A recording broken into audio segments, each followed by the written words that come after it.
Tigers picked up a win inside Johnny Unitas Stadium. We'll break down the game right here on the Tiger Lacrosse Report, presented by the Green Turtle, which starts now.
Hello again, fans, and welcome to the Tiger Lacrosse Report. I'm your host, Ben Rosenbaum. Towson back home inside Johnny Unitas Stadium, and they defeat the High Point Panthers 12-11. As always, I'm joined by the head coach, Sonia LaMonica. And, Coach, I asked Shelby Stack in the press conference, finally got the monkey off your back. This had to be kind of just like, a relief to finally get win number one this year. Yeah, ultimately, it's just a great confidence booster. And I love the hard work that our squad put in the week leading up, after some tough losses, having to sort of really go back to, the basics of what it takes to play at this level.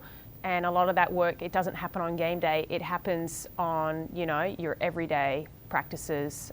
So, that hard work was great to see it sort of pay off. And I think for them, to see that, when you dig in and you put in the work, that good things come from that. Yeah, and Shelby Stack, let's talk about her. She was the Student Athlete Spotlight, so a couple extra eyes on her this week. Yeah. She comes out, hat trick, and she has really just turned into such a good offensive, steady leader as well, both with her play and then vocally. Yeah, she has. I think she's taken her leadership role to heart. She knows very well that she's a senior down there on offense. So, I think she is understanding more and more every day just how important it is for her to be a voice, for her to, encourage her teammates, to pump them up, her body language. All those things are just the little intangibles that, as a coach, you lean on for, your leaders on the team to do. And just to see her convert in pivotal moments of the game has been really cool to see.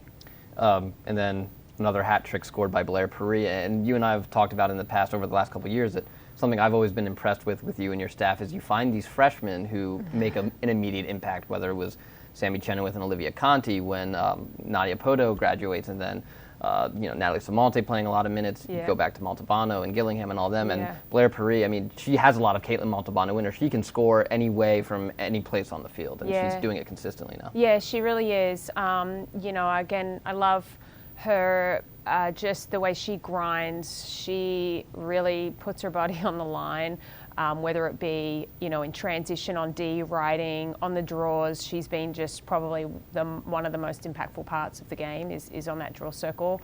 And then, she's like chipping in, goals every game. So that's become pretty consistent. She's just, she's a go-getter. She will make something happen when necessary, and she's learning a lot. And I think she's growing and getting better each and every day. So really fun to watch that growth happen, and for her to make such an impact at a young age. Yeah, and it's every game of her career right now. It's a multiple goal game for her. I think her lowest goal total has been 2 in a game. When the other seniors or juniors or sophomores see a freshman coming out here, and we've had this talk before, and performing the way Blair is, how do they take that? It must be a little bit of a little bit of a giddy up to them. Be like, hey, let's go. We got a freshman out here, and she's killing it. I think it just shows that just like you talk about, for instance, leadership. We've talked about this with our group. Is you don't sort of wait for somebody else to do it because maybe you're an underclassman. You can lead from anywhere, and I think Blair's showing that you can make an impact from anywhere. Don't wait till senior year, to sort of show your cards and to just bring out and show your strengths each and every day. We see how quickly players go through their careers. One day they're a freshman, the next day they're a senior. That's what it feels like. And that's always hard when, you know, you're that player to understand how fast it all goes. But it's something we always, you know, try to remind them to just embrace every moment and make the most of it. And I think I love too just the support that comes from, hey, this isn't, you've got a freshman coming out and making an impact. Like, we've got to rally and support that. I think that's the great thing about our group, the just environment that's very positive and encouraging no matter what class you are. And then looking at the game, a 1-goal win for you guys. It was a game of runs, a little bit of a back and forth. They came out in that second half, kind of put a few together. You call a quick timeout.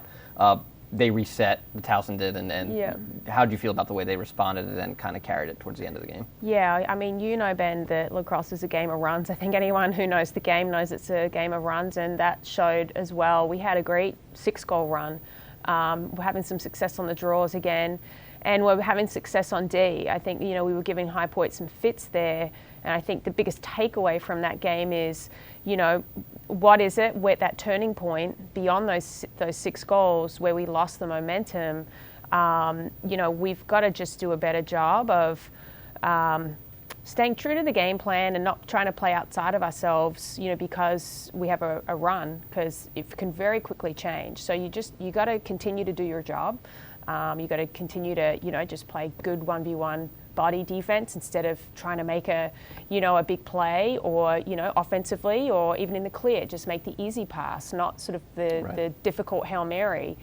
Those things, if we tighten up on that, I think, you know, we'll be able to run away with games rather than sort of putting ourselves back in a sticky situation, which we did. And you mentioned the defense, you know, High Point with 21 total turnovers as a team, 13 caused by you guys. And so, you know, you talk about Sammy Chenoweth, who's you know, one of the leaders in the country and caused turnovers. It's infectious. Everybody was kind of playing their role on the defensive end. Well, I mean, you probably would have seen how effective the attackers were in our ride. They really rode relentlessly, and it was great to see. And that was something we highlighted after the game and in our film review is just, you know, the effort that our attack put in and how big of a difference that makes. And they can make plays too. So it was really neat to see, you know, a lot of our different attackers and middies riding hard to create some of those turnovers. It's not, you know, just always a play in the defensive end, but throughout the field. So, yeah, sometimes we can reel it back in a little bit, but, you know, you got to love the aggressiveness and the grittiness of this group.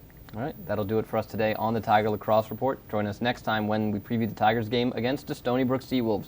For head coach Sonia LaMonica, I'm Ben Rosenbaum. Thanks for joining us, and as always, go Tigers.